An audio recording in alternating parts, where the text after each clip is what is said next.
Hello friends, आपण ज्या गोष्टीची आतुरतेने वाट बघत होतो, बळीराजा ज्या गोष्टीची आतुरतेने वाट बघत होता तो म्हणजे पाऊस. आणि पाऊस हा राज्यभरामध्ये आता कोसळताना दिसतोय. आपण एक व्हिडिओ बनवला होता की मंगळवारपासनं राज्यभरामध्ये पावसाची सुरुवात होईल, परंतु सोमवारपासनंच इवन रविवारपासनंच राज्यभरात पाऊस वेगवेगळ्या ठिकाणी पडायला सुरुवात झालेली आहे. आणि या पावसानं अतिशय छान असा वेग धरलेला आहे आणि ठिकठिकाणी बऱ्याचशा राज्यांमध्ये पावसानं दमदार अशी हजेरी लावलेली आहे. पुण्यामध्ये सुद्धा कात्रज स्वारगेट या परिसरामध्ये रविवार मुसळधार पाऊस कोसळलेला आहे. आणि सोमवारी सुद्धा नगर जिल्हा त्यानंतर इतर आजूबाजूचे जिल्हे बऱ्याचशा ठिकाणी पावसानं दमदार हजेरी लावलेली आपण बघितली आहे. आता पावसाची जी वाट आहे ती सगळेच जण खूप आतुरतेने पावसाची वाट बघत होते.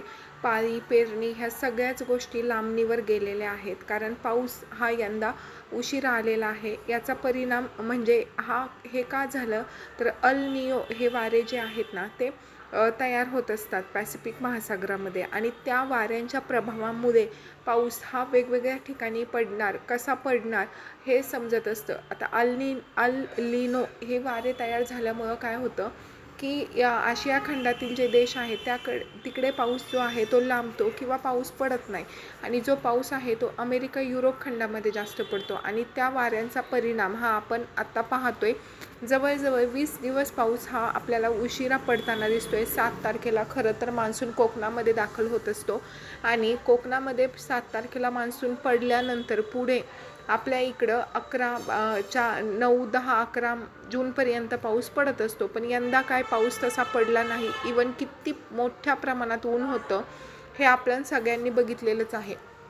तर पावसाची जी सुरुवात आहे ती कालपासून झालेली आहे, पण तरीसुद्धा पावसाचं जे प्रमाण आहे ते प्रत्येक ठिकाणी हे वेगवेगळं आहे. म्हणजे काही ठिकाणी पाऊस हा चांगला मुसळधार पडला आहे. आता पुण्यातच जर विचार केला तर पुण्यातील काही ठिकाणी पाऊस हा मुसळधार पाऊस पडला आहे, पण काही ठिकाणी अगदी तुरळक असा पाऊस पडलेला आहे.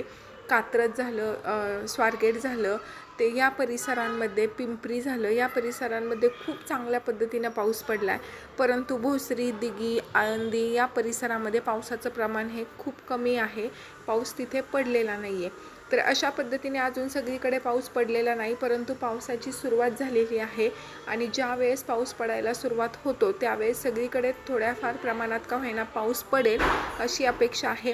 आता शेतकऱ्यांसाठी एक छोटीशी म्हणजे काय म्हणतो ना आपण खबरदारी, की पाऊस जरी पडत असेल आणि पावसानं जरी आता आगमन केलेलं असेल, हजेरी लावलेली असेल, तरीसुद्धा या पावसाची कंटिन्युएसी म्हणजे सातत्य हे पाहणं फार गरजेचं आहे, की पाऊस किती दिवस पडेल, किती प्रमाणात पडेल, आणि आत्ता पडल्याच्या नंतर पुन्हा तो पडेल का की गॅप घेईल हे पाहणं फार गरजेचं आहे. कारण की पाळी पेरणी करायला पहिल्या पावसानंतर जमिनी भिजल्या आणि जमिनी वापसावर आल्या की लोक पहिली पेरणी करत असतात. त्या पहिल्या पेरणीमध्ये सगळे कडधान्य असतात,